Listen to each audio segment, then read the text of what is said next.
Welcome back to Afternoon Live. Do you have some people on your gift list that seem impossible to buy for? Our next guest is joining us with tips on how to use your own intuition to select gifts your loved ones will be excited to receive. We welcome back intuitive healer Eboni Banks. Great to see you, Eboni. Hi, thank you so much for having me. So tell me about the concept of intuition and how we can really harness it and call on it intentionally. Yes. So typically when it comes to gift giving, or intuition in general is it's a loving expression, right? And so when it comes to gift giving, we typically want to go to our ego and think about how much money we want to spend or how much we want to, give this gift to this person, how much we want to give this gift to this person. And so with your intuition, you can, instead of it happening by happenstance and you checking it in hindsight or becoming aware after the fact, you can call on your intuition to support you in anything that you're wanting. Okay, where should we begin? What are some simple steps that we can all practice ourselves? Well, what I got caught up saying before was that number one, it's loving, right? And so, you have to remove or minimize all the ego-based things around gift giving. So you really want to just conjure up an image of the person in your mind. Just think about the person who you're wanting to get a gift for and like see them very clearly in your mind's eye.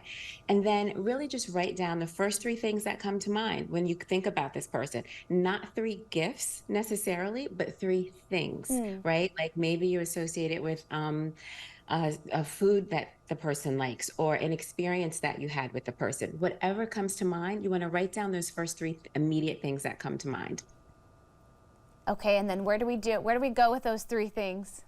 And so once you have the three things, you really want to pay attention to how your body responds to each thing, right? So once you have the list of things, think about, or not think, but feel about it is how I like to say it. You want to feel what your body is telling you based on the three things that you have on the list. So however your body is responding, the most positive response that your body gives you based on what the three things are will give you an indication of kind of what direction you should go, right? So for example, if one of the things that you write down was an unpleasant experience and like that's how you remember it emotionally or intellectually, then that's not going to be the thing that that the direction that you go. But if one of the things that you think of is an experience that kind of like warms your heart in some way and or relaxes your body in some way or puts a smile on your face or brings up any other kind of positive association, then that's an indication that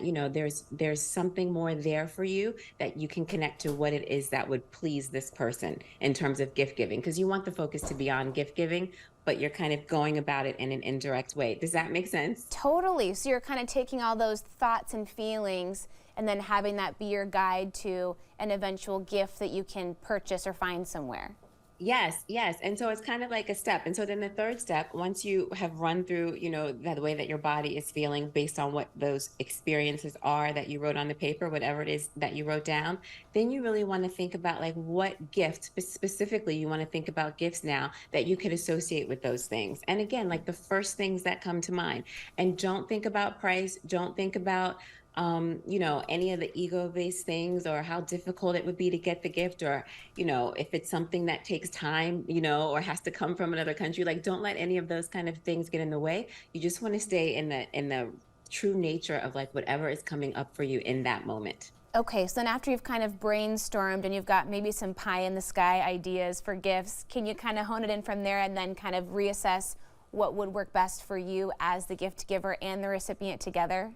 Yes, and only then is really when you should kind Okay. of think about like price and like logistics and all of the like practical Yeah. gift giving things, right? But you don't, but a lot of times people start from there instead of going through the other routes to kind of guide them to what would be a good gift for someone and by good gift, I mean something that they would appreciate and really, love. And some of us are guilty too sometimes of giving a gift that we would like to receive. Is this a good Yes. way to kind of take a step back and go, wait a minute, I'm not shopping for myself? Absolutely. That's such a good example because again, so much of it is ego-based for us. We get caught up in all these things that have nothing to do with the intention of gift giving, which is really just about showing someone who we care about in any capacity. It's just a token of our affection for them. Some of the favorite gifts that we receive that are really memorable aren't the most expensive or glamorous things, right? Do you have a great memory of a gift that you've received? Oh, that's such a good question. I mean, the first thing that comes to my mind is a teddy bear my dad gave me for Oh, Easter, like when I see? was a kid. Just a teddy bear. That's all A it teddy takes. bear. And I had that teddy bear for years. I mean, like the ears were falling off. It was filthy, like I'd washed it in the Yes. washing machine a million times and like it still didn't get clean. I had that teddy bear forever. I remember when I had to let go of the teddy bear, but it was just a simple teddy bear from my dad. That's such a beautiful story, and a lot of us can relate. Ebony, thank you so much for chatting with us today. You're so welcome. Thanks for having me. Of course, and we'll have more information on our website at katu.com.